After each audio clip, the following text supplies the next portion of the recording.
Bonjour, bonsoir ou tout simplement salut, bienvenue dans cette nouvelle émission de Culture en congé, cette émission qui vous accompagne tout l'été. Alors sachant que nous on enregistre vachement en avance, je ne sais pas à quelle période on est peut-être à la fin juillet ou début août, je ne sais pas. Mais si vous êtes dans les JO, c'est terrible pour vous. Fin août, début juillet, comme dirait Johnny. C'est vrai. Aujourd'hui, nous sommes entourés toujours des mêmes personnes, les plus extraordinaires, les plus chaleureuses, les plus fraîches, les plus douées. Nous avons aujourd'hui, allongé sur son matelas pneumatique, pagayant avec ses mains d'artiste, nous avons Amandine. Salut. Pagayant avec ses mains. Ouais, j'ai l'image en tête, je sais pas trop. J'ai des palmes. T'as des palmes, t'as les mains palmées. Ah non, les mains d'artiste, c'est pas quoi. Ah si, la palme, genre à Cannes. Bon bref.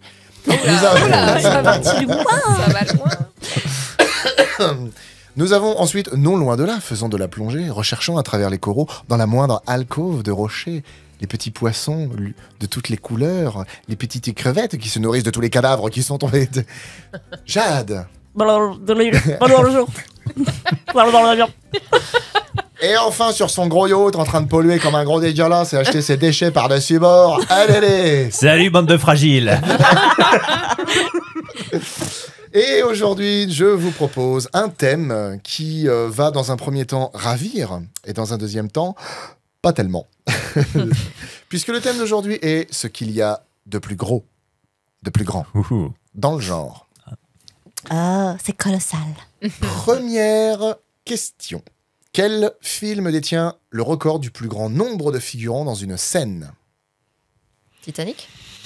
Le Seigneur des Anneaux. Non. C'est le gouffre de bien Helm. supérieur à tout ce que vous pouvez penser. Est-ce que c'est un vieux film? C'est un film qui date de 1982. Un film Ben-Hur. très connu. Ah non, Ben-Hur, c'est beaucoup plus Est-ce vieux que c'est ça. un péplum? Ah non, c'est pas Ben-Hur. Non, c'est pas un péplum. C'est pas un péplum. C'est un film qu'on peut qualifier d'historique parce qu'en fait, il raconte... c'est un biopic et qui parle d'une tranche de vie de cette personne qui est vraiment très étroitement liée à l'histoire de son pays. Napoléon? Nope. C'est un film sur la guerre. Il y a une histoire de conflit, mais c'est pas guerre. C'est sur un roi. Pas guerre froide et pas... qui c'est qui a dit quoi? Du conflit de canard. Roi. J'ai dit roi. Oh là là. Moi, j'ai une vraie question. S'il vous plaît, j'ai une vraie question. Je demande à ce qu'Adrien aille au coin. Coin. Va aller manger ton canard. Bah, je sais plus. Roi. Non, pardon. Non, pas un roi. Au contraire. L'action se passe au XXe siècle? 21e Sur siècle? les esclaves. Ça se passe au 20e, ouais. Au 20e. Esclave, je sais pas trop. Je me suis pas suffisamment penché sur le truc pour dire si on peut vraiment parler d'esclavage. Je ne pense pas. Mais en tout cas, il y a une idée de... comment dire... D'asservissement. Non, pas d'asservissement, mais voilà. D'exploitation des masses. J'ai les mots qui fuient. C'est fou, hein. Faut mettre une rustine. Mais non, c'est fût. T'as l'air crevé d'ailleurs. Ça Ah se voit. merde, il y a une idée d'une population qui a eu la main mise sur l'autre en fait. Colonisation. Ouais, on peut dire ça, ouais. C'est britannique? Oui. En Inde? Oui. Un film qui se passe en Inde? Ouais. Toujours pas le livre de la jungle. Non. Pas beaucoup de figurants dans les de la jungle. Allez. Alors là, En Inde. il est connu. Ah oui. Très Ah oui. Du coup, très très. Largement. Très, On n'arrête pas de balancer ces mots un peu partout dès qu'on parle de conflits à régler de manière pacifique. Gandhi? Ah bah Gandhi. Gandhi. Mais il y a un film qui s'appelle Gandhi. Il y a un film qui s'appelle Gandhi qui a été réalisé oui. par... C'est moi Gandhi et la jungle est mon pays. Mais il avait un frère d'ailleurs. Hein. Il avait un frère qui s'appelait Ganda. Gandhi. Gandhi. Gandhi. Ah, Ganda. et Bref. leur ancêtre, c'était pas Gandalf? Très lointain. Hein. Très longtemps.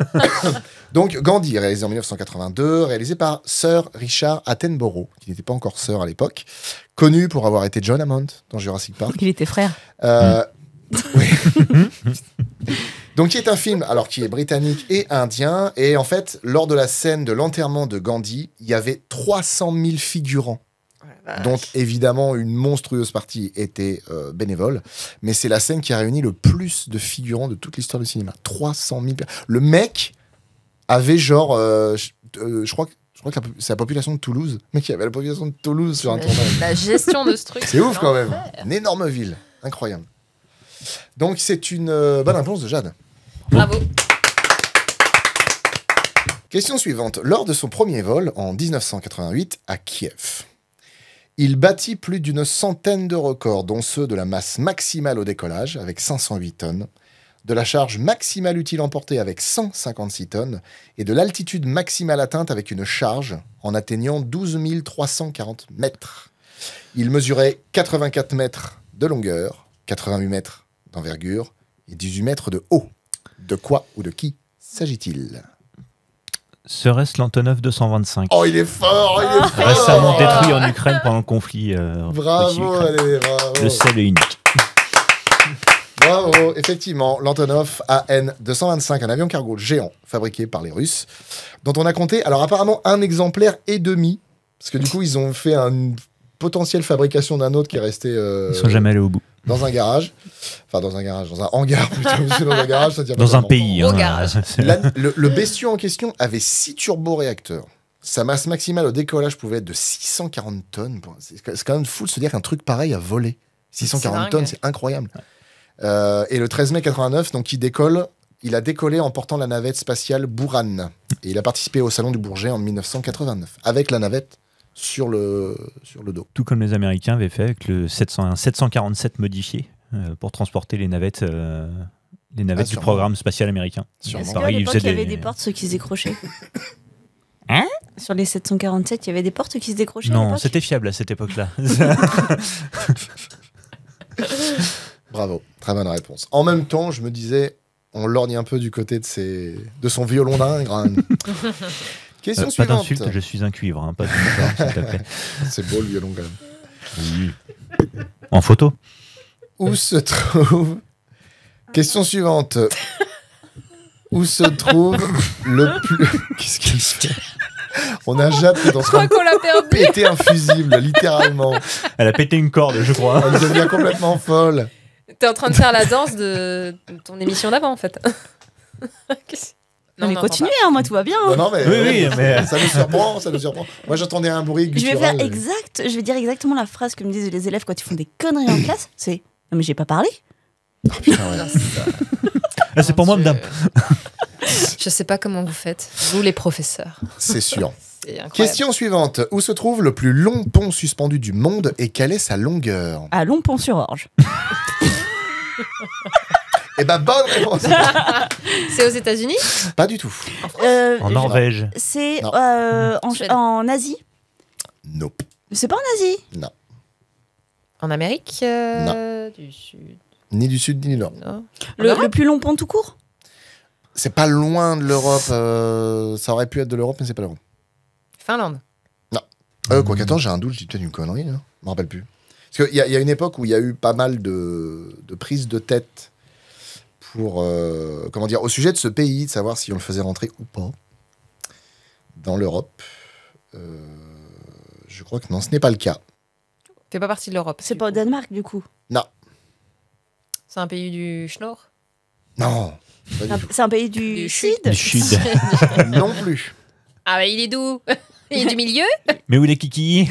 Si jamais j'ai fait une erreur sur sa présence dans l'Europe ou pas, n'hésitez pas à le dire. Hein. La Russie. Non. L'Ukraine. La Russie, c'est sûr que non. non. Enfin, s'il y avait un pont en Ukraine, à mon avis, il doit être en miettes là. Hein. Cassé. Le Groenland.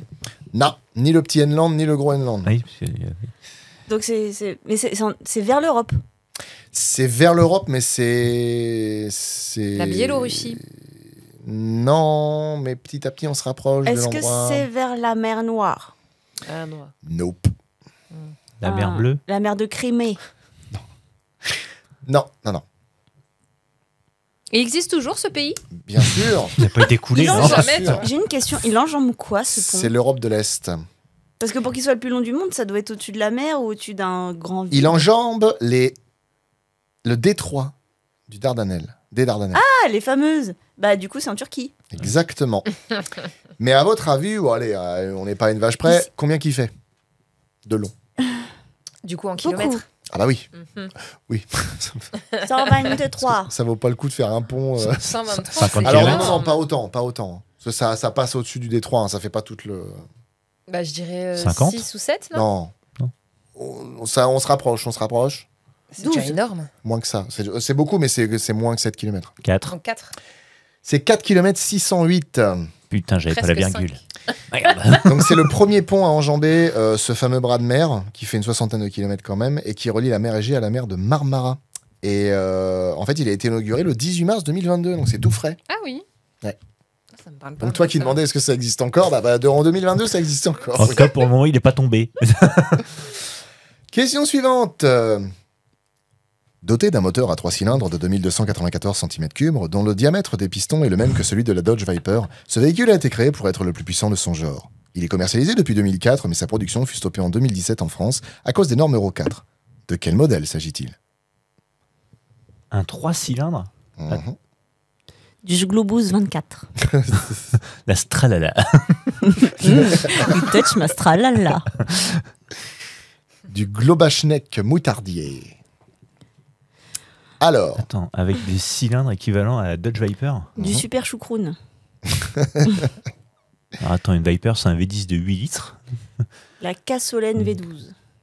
maintenant V8 il a dit. Ah, pardon. C'est la Cassolène du dessous. Ah, c'est un V10, même sur la Viper. Ah, V10, pardon. Ah oui. C'est quand même celle du dessous, mais un peu moins du dessous. On cherche le nom d'un engin. Ouais. Qui est un nom qui n'est donné qu'à cet engin. Oui. Ouais. Après, si vous me donnez le type d'engin, ça peut suffire. Mais si jamais vous avez la nomination, ça peut le faire. Un avion. Non. Une voiture. Bateau. C'est une Un moto. camion. C'est une moto. Une Triumph. Ouais, c'est une Triumph. Est-ce que tu as la suite ou... C'est un moteur qui a été arrêté, ils ne le produisent plus. Alors, en France, ils le produisent plus à cause des normes. Mais aux États-Unis, ça se C'est fait toujours. c'est pas le Rocket sur le Rocket, bah oui, le 2200 du coup, un truc comme ça, non? Ouais, ouais. Et là, c'est ça. Le Triumph C'est Rocket. exactement ça. Bonne Ouais. réponse d'Alédé. Ouais, c'est une grosse moto, ouais, un gros engin. Bravo. Bah ouais, c'est la Rocket 3, qui est un modèle de motocyclette de type custom, construit par la firme britannique Triumph. Motocyclette. Dès que j'aurai mon permis, je l'achète. Alors effectivement, la Rocket 3 tient son nom d'une illustre ancêtre, la BSA Rocket 3 des années 1960, copie de la 750 Trident. Son couple est de 225 Nm de couple maximum et sa puissance va jusqu'à 182 chevaux. Je Pour comprends une rien à moto, tout c'est ça. colossal. Et alors, puisqu'on est dans les deux roues et que tu parlais de la Dodge Viper, un constructeur un petit peu taré a assemblé les deux. Il a fait une moto avec un moteur de Dodge Viper. Ça Il doit fait que t'as dépasser. une bécane avec un moteur de 500 chevaux. Ah ouais, Ah oui, t'as vraiment le V10 entre oui. les papates. dès que t'accélères, il reste juste les bras sur les guidons, quoi. Ça s'appelle la Tomahawk. Autrement dit, tu finis dans un mur comme oui. un Tomahawk. Oui, Tu te C'est plantes chaud, dans le mur comme Oui. un tomahawk. exact. Question suivante. Quel record a établi l'Iranien Emad Al-Salehi? Il a couru très vite. Non. Je vous rappelle que le thème est ce qu'il y a de plus grand dans le genre. Sa taille. C'est physique C'est pas sa taille, non. C'est C'est physique ou c'est une chose qu'il a faite? ah, c'est une chose qu'il a faite. Un D'accord. record de distance. En tir? Non, pas en tir. Il a fabriqué quelque chose ou il a fait quelque chose? Enfin, il a performé ou il a fabriqué? Genre, Ni l'un ni l'autre. non, si, je dirais un peu les deux parce que c'est quelque chose qu'il a fait. Du coup, par définition, je dirais qu'il l'a fabriqué, mais enfin, oh, non, il a plus fait que Le fabriqué. plus gros étron du monde. Non, c'est pas organique. Donc on peut voir sa production. Ah oui, tout à fait. On peut encore la voir? Ou ça a été... Je pense qu'on peut encore la voir. Après, faut quand même être très très très haut pour pouvoir la voir correctement. Et il a fait Faut la être plus vachement grande loin et peinture vachement du monde. Ouais. Exactement. Bonne réponse de Jade. Peinture. Ouais. Je vous explique. Donc il a décroché le record de la plus grande peinture du monde, qui s'appelle Ball Story, et qui retrace l'histoire de la Coupe du Monde. Et non pas de toutes les baloches qu'il y a eu dans le vestiaire. donc la Coupe du Monde de la première édition de 1930 jusqu'à aujourd'hui. Elle fait 9652 mètres carrés. C'est gigantesque. C'est beaucoup. C'est l'équivalent d'un terrain de football. Et son travail a été validé par le Guinness Book, donc il lui a officiellement donné son record. Et elle a nécessité 5 mois de travail, 300 litres de peinture et 150 pinceaux. C'est monstrueux. Et elle est exposée à l'université de Doha. Bah, si je peux me permettre, joli, par rapport à entre la taille, enfin J'ai pas le ratio vraiment vu. taille et temps de travail ne me paraît pas si Ouais, ça a pas l'air si énormissime fou, ouais. que ça. Je m'attendais à beaucoup plus pour un truc de 9000 mètres, 9000 mètres carrés. Ouais, je saurais pas trop. Et dire, même en parce que nombre je de suis pas- pinceaux, en fait, j'aurais eu Ça doit pas plus être que ça. très détaillé.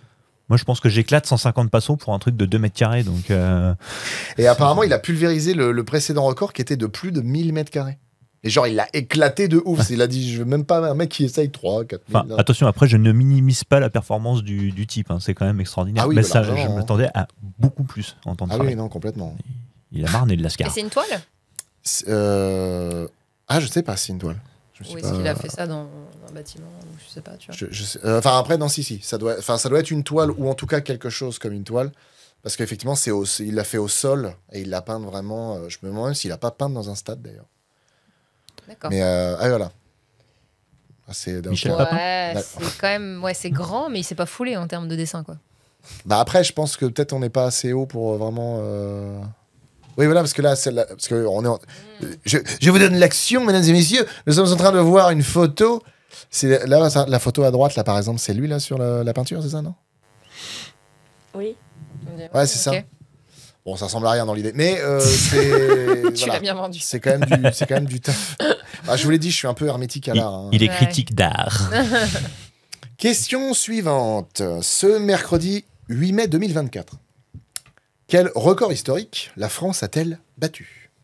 Nombre de personnes qui Pluviométrie. travaillent pas. Non, Un record de pluviométrie. non. Vu ce qui nous tombe sur la gueule en ce moment. Ah non, le 8 mai, il faisait pas trop mal. Hein. Oh, T'étais record de pas dehors bouchons. ce jour-là, mon gars. Record de bouchons parce que c'était un week-end prolongé et du coup il y avait plein de monde sur les routes, je suppose. Très bonne réponse. Pour Jade. reprendre même l'expression du Ah. maire de Mency, c'était un viaduc, même. Plus qu'un pont. Eh ben, effectivement, il y a eu un total de 2125,8 km de bouchons cumulés à midi, principalement sur les autoroutes A7, A10, A61 et A9, équivalent. Du coup, le bouchon est quand même un équivalent de la distance entre Athènes et Paris. C'est colossal, putain. Vache. C'est fou. C'est On flippant. en revient toujours à la Grèce. Question suivante. Il est arrivé dans les années 50 à Tuire, dans les Pyrénées-Orientales. Vide, il pèse 110 tonnes. Il s'agit du plus grand de toute sa catégorie. De quoi s'agit-il? Si c'est dans les Pyrénées, ça doit pas être un bateau. Un gros piou-piou. Oui. Un tonneau, Logique implacable. un fût, un tonnerre, un foudre. Un foudre. Bonne réponse de Jade. J'ai vu la petite étincelle dans ton regard, je me suis dit ça C'est vraiment sent toi. l'apéro. Eh ben oui, c'est un foudre, le foudre de la cave de bière que j'ai eu l'occasion de voir de mes yeux. Et Parce- puis, petite pensée à nos amis palois, qui Ouais. sont dans les Pyrénées. Ah oui, c'est vrai. Qui, Coucou. On leur fait des gros bisous. Parce qu'effectivement, en plus, ils nous écoutent. Ils Oui. ont intérêt à nous écouter, saloperie. là. Interrogation écrite, les enfants. Non, pour le coup, ouais, j'ai vu ce foudre à la cave de bière qu'on a visité avec mes beaux-parents et c'était impressionnant parce qu'il a une contenance de 10 002 hectolitres, Oh. soit 10 mètres cubes. Non, pas 10 mètres cubes. Plus que ça. Hein. Ça en fait Ah, du quoique- pinard, ça. Oui, non, si, c'est plus que ça. C'est 100 mètres cubes, si je dis pas de conneries. Oui, ça, c'est 100 mètres cubes parce que ça fait 1 million de litres. Gigantesque. Donc, construit par la société française de tonnellerie Marchive Fruinzolz, Française. Marchive Fruinzolz, ça doit être ça, à une hauteur de 10 mètres pour un diamètre de base, à la base, de 12 mètres 46. Celui du haut atteignant 10 mètres 48. C'est un gros bâtiment, le truc. Ces douelles en chêne ont une épaisseur de 16 cm, donc c'est toutes les parties qui composent le Mhm. fût. Toutes les, je vais dire planches, c'est pas le bon terme. Les douelles. Les du coup, lattes. les lattes. Donc 16 cm d'épaisseur et 14 cm pour les parois. La cuve pèse donc 110 tonnes à vide et pleine, elle fait 1100 tonnes. T'assistes monstrueux. Ya. Et donc, elle est toujours en activité, cette. Ouais. Et ils mettent quoi dedans? Alors, je sais pas exactement parce qu'en fait, Beer a été racheté par Pernod Ricard, donc je ne sais pas s'ils mettent quelque chose dedans, à vrai dire. Je sais pas si c'est pas plus pour le côté touristique. Juste historique. Parce que, mine de rien, j'ai pas mis la date, mais il me semble que c'est un. Ah non, si, je l'ai dit là, dans les années 50. Donc le truc a pas loin de 100 ans, et puis un engin de cette taille, c'est quand même impressionnant. Mm. Parce qu'il y a d'autres fûts gigantesques qu'il y a eu dans l'histoire, notamment un qui a été présenté dans une. Comment on appelle ça? Une exposition universelle, je crois, aux États-Unis, si je dis pas de bêtises, qui faisait dans les 200 000 ou 300 000 litres, il me semble. Mais là, celui-là l'a dépassé de très très loin. Le ventre d'Adrien Gargouille, il commence à avoir faim. On va manger dans pas j'ai longtemps. faim. On va manger dans pas longtemps. Allez, Désolé. On a passé midi 12. Ah bah là, Il a gargouillé pile poil dans le trou, pas de chance. allez encore une, peut-être deux, on va voir. Alors, construite en 2014, elle mesure 222 mètres de hauteur et se trouve au Danemark. De quoi s'agit-il? En 1914 C'est ça Non, que t'as en dit 2014. Pardon. c'est bien, t'avais 14. En 2014, elle mesure 222 mètres et elle est au Danemark. Qu'est-ce que c'est quoi, Tess? La plus, grande, Éolienne la plus grande des petites sirènes. Attends, qui a dit? Éolienne. L'éolienne. Ben oui, oui. Bonne réponse d'Amandine. C'est une éolienne, effectivement. Enlève ce regard surpris, s'il te plaît. Non, mais parce que c'est la spontanéité, c'est venu comme ça, quoi. Donc ça sera 2. Dernière question. Exactement. C'est la plus grande éolienne du Pardon. monde. Bravo, Donc son Amandine. rotor fait 222 mètres et sa capacité en électricité est de 14 mégawatts. Ou même 15 000. De faire que 15 21 gigawatts. Et ouais, ça c'est rigolo la phrase. Parce que c'est sur le site vraiment qui a fait l'éolienne. Une capacité de 14 mégawatts pouvant passer à 15 000 mégawatts avec la fonction Power Boost qui permet. C'est ça, du coup, vraiment. Il s'agit de la plus grande et de la plus puissante des éoliennes installées, succédant à l'Aliad X qui a atteint 14 mégawatts lors de ses tests à Rotterdam. Mesdames et messieurs, ceci n'est pas un placement de Eh ben, produit. bravo. hein. Et enfin, dernière question. Où se trouve le Challenger Deep? Dans Alors le ça, monde c'est un perdu, bateau, parce non que c'est le professeur Challenger. Non, c'est pas lui. Je crois que je crois que je l'ai vu récemment. C'est pas en Antarctique? Non. Ah zut. J'en ai parlé. Mais c'est un bateau C'est un bateau. C'est un C'est sous-marin. un bateau. Pourquoi je dis ça, moi? C'est un rapport avec le bateau, mais un rapport très très loin avec le bateau. Mais c'est pas un bateau. C'est dans la fosse des Mariannes? Oh, elle est forte. Tout à fait. C'est le point le plus profond dans la fosse des Mariannes qui est à environ 10 984 mètres, plus ou moins 25 mètres. Bravo, Jeanne. Bravo. Et je viens de me rendre compte que j'ai... Qu'est-ce qui t'arrive? T'as refait la tête de Kermit qui est contrariée. Ah non, pas du tout, au contraire. Allez, je me permets de dépasser. En plus, il nous reste peu de temps avant qu'on se fasse foutre dehors. Parce qu'au final, j'ai oublié, mais il y a une autre question. C'était l'avant. C'était la pénultième. Là, cette fois, la dernière question. Il s'élève à 21 229 mètres et mesure 600 km de large. Il a été observé au 19e siècle, alors qu'il était impossible de le voir de près à cette époque. Et il porte un nom mythique. De qui s'agit-il? Est-ce que c'est sur Terre? Pas du tout. C'est astronomique? Oui. Un cratère? Non. De la Lune? Non. Un satellite, un objet, un astre? Enfin, un objet. C'est dans l'espace C'est C'est une su- planète C'est sur une planète. c'est sur une planète du système solaire? Sur Mars Oui. Voilà, c'est tout. C'est fini pour C'est moi. pour un le cratère moment. de Mars? Non. Un satellite de Mars? Non. C'est une montagne qu'il y a sur Mars. C'est De une colline. montagne et plus Le précisément... mont Tarsis, le mont Olympus. Exactement, c'est le mont Olympus. Ah, il Donc, fallait un grand angle pour l'observer. C'est parce que je Olympus. joue beaucoup à Terraforming Mars. Ah, je crois que c'était encore ta culture. mais J'adore non. ce jeu. Effectivement, c'est le mont Olympus qui a été appelé en premier lieu, alors j'ai pas noté le nom en anglais, mais qui était appelé les Neiges de l'Olympe à la base, qui est devenu après le mont Olympe, alors de mont Olympus, qui est la plus grande montagne de notre système solaire et qui se trouve sur la planète Mars et qui s'avère être un volcan bouclier. Un volcan bouclier, c'est un volcan de type effusif, contrairement à ceux qui sont explosifs, et qui du coup en fait fait de formidables flots de lave, et qui fait quand même 22 putains de kilomètres de hauteur. Vache. C'est quand même impressionnant, Un peu quand même. très impressionnant. Et ben bravo, vous avez été extraordinaire. Bravo à vous. Merci d'avoir suivi, merci d'avoir été là, merci d'avoir écouté. Continuez bien à profiter de votre été. Et ben gros bisous. À bientôt. Bye bye. Salut.